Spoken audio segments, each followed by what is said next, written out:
A few days later, Takaroo stops by Grala's forge to ask if he can craft another pair of harvesting scissors. The blacksmith proudly shares that his newest sword actually won a recent competition, thanks to the high-quality ILD Takaroo provided. Feeling grateful, he promises to make Takaroo the best gathering scissors he's ever forged. After finishing their conversation, Takaroo steps outside and finds Very waiting for him. While he appreciates having her around on his journey, she casually asks if she should whip Grala's to make him work faster. Takaroo quickly reassures her that he'll buy her a cotton field eventually, and she drops the idea, only to immediately ask him for food instead.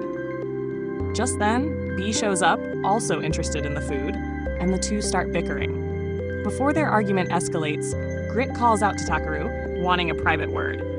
He leads him back to the guild, where he explains that they're preparing for the annual gathering competition.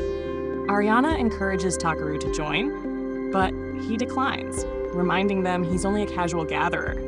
Grit then reveals that Belmonant personally requested his participation since he's sponsoring the entire event. Feeling guilty about turning down a friend, Takaroo reluctantly agrees.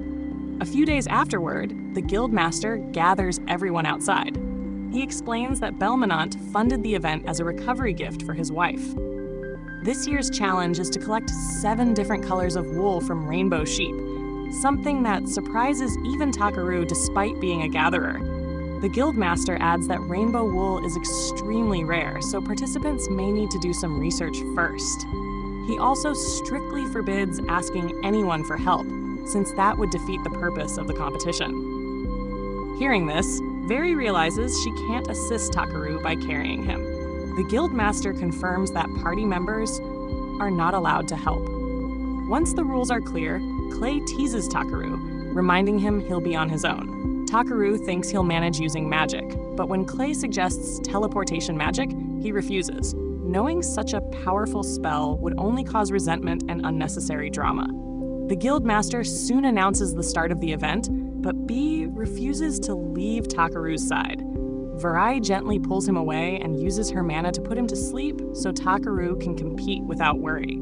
Takaroo is surprised, but she tells him to focus on the event and leave the baby dragon with her. Takaroo immediately heads to the library, scanning a massive book for information on rainbow sheep. He learns they live on Mount Takarana, so he rushes there right away. Once he reaches the mountain, he realizes reaching the summit where the sheep live will be a lot of work. Thinking about Bee, he gets nervous. It's his first quest without him, and imagines the little dragon stress-eating and getting fat, which makes him chuckle. Meanwhile, Bee actually sits sadly eating a sandwich, and Vari asks why he's so worried. Vari reassures the baby dragon that Takaroo is protected by a powerful barrier, but she also mentions she would have been useful to him as a mount. This irritates Bee, who's used to being the one Takaroo rides. Vari rises to challenge him, ready to prove she's faster, but Clay quickly intervenes, reminding her that everyone already knows she's the speediest. Hearing the compliment, she brightens up and settles down, though Bee still looks annoyed. Clay then praises Bee's agility as well, which finally lifts the baby dragon's mood. Relieved that the two creatures have calmed down, Clay admits inwardly that he can't manage them for long without Takaroo around. Later that night, Takaroo eats a warm bowl of gyoza before going to bed. By morning, he reaches the summit of the mountain, where he finds rainbow sheep grazing peacefully. Knowing they're quick and skittish, he wonders how he'll get close enough to shear them. Suddenly, he gets an idea. He speaks in sheep language, instantly attracting the whole flock.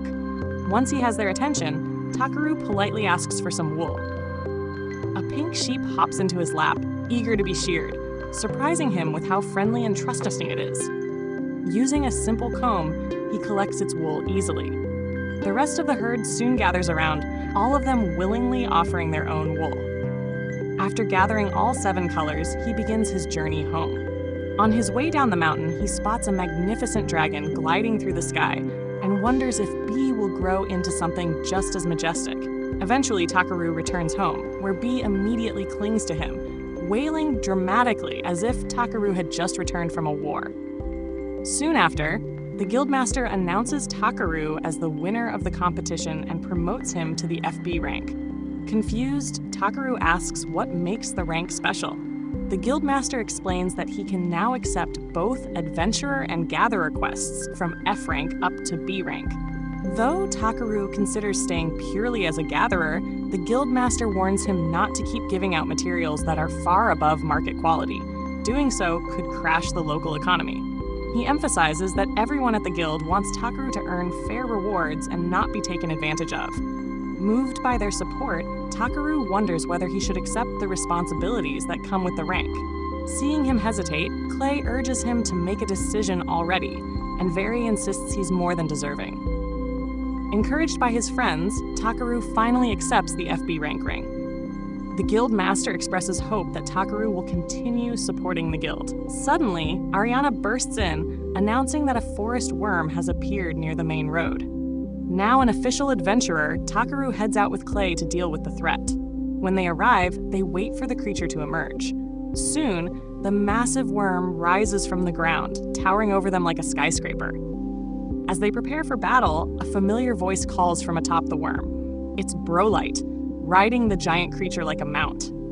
Bee excitedly rushes to greet her as she climbs down. Before she can get too close, Takaroo quickly uses his cleaning magic to neutralize her intense stench. He then asks why she's traveling around on such a gigantic worm. She tells him she brought the giant worm all the way from her homeland as a gift, hoping it could serve as his new mount.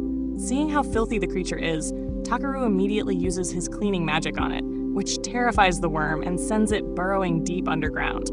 Takaroo gently explains to Brolite that a monster that huge isn't practical to ride, so she wonders aloud if she should just get him a horse instead. Before he can answer, Very steps in and says he doesn't need one. Takaroo then leads Brolite back to the city so they can talk things through properly. Once they arrive, he treats her to a feast and fills her in on everything that happened after he formed a party with Clay, including the events in the village and how he met Very. At the end of his explanation, Brolite asks if she can join his party. Takaroo agrees, and she proudly shows off her adventurer ring. Clay is shocked to learn she's an A-rank adventurer, and she cheerfully confirms that she worked extremely hard to reach that level. Clay becomes excited at the thought of sparring with her, while Vari comments that Brolite's spirit feels very pure. When Very accidentally calls her by a secret identity, Brolite quickly asks her to keep it private, and Very agrees. Takaroo then asks why Brolite came seeking his help in the first place. She explains that her sister, Ludakara, fled their homeland. Ludakara served as the priestess of their village due to her special role, and tradition required her to marry an elf and bear strong children for the tribe. But Ludakara refused to marry a random smelly man she didn't like. She only agreed to the marriage if she was given a beautiful white horse. Brolite eventually managed to find one, but by the time she returned, her sister had already vanished, supposedly just to get milk. Takaroo feels awkward about the heavy subject, but Brolite insists he's the perfect person to help her find Ludakara. With Takaroo's magic, she believes the search will be easy. However, Takaroo points out that bringing Ludakara home would force her back into a marriage she doesn't want. Brolite clarifies she isn't trying to drag her sister back. She just wants to know why Ludakara disappeared without saying goodbye. Moved by her sincerity, Takaroo agrees to help. He asks Clay and Very if they're in, and both immediately agree. Soon after, Brolite begins leading the group toward the elf village. When Takaroo asks how to find it, she explains that any forest with the right qualities can serve as an entrance. Using elven magic, she bends space to create gateways that connect distant points.